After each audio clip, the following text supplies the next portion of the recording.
এই যে আমাদের ক্যামেরাম্যান আর এইদিকে চালটা মাখাচ্ছে প্লাস খাচ্ছে। তুই আমাদেরকে রেখে কেন খাচ্ছিস বলতো? হ্যাঁ তুই তো খেয়ে নিবি টেস্ট করতে করতে। বৌদি খেয়ে নিচ্ছে, দেখো বৌদি খেয়ে নিচ্ছে, ভাই খেয়ে নিচ্ছে। ওকে একটু দে ভাই, ছাগল ওকে একটু দে,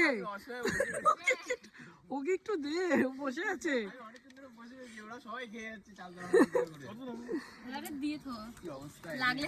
অনেকদিন পরে চালতা মাখা খাবো।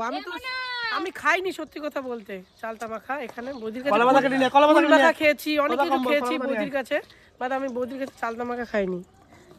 একটু কম চটকা জিভে জল চলে আসছে। ও কর কখন খাবো অপেক্ষায় রয়েছি, কখন কমপ্লিট হয় একটু টেস্ট করতে দে ওকে। এগিয়ে এসছে আগে খেয়ে নি, পরে ভিডিও শুট হবে।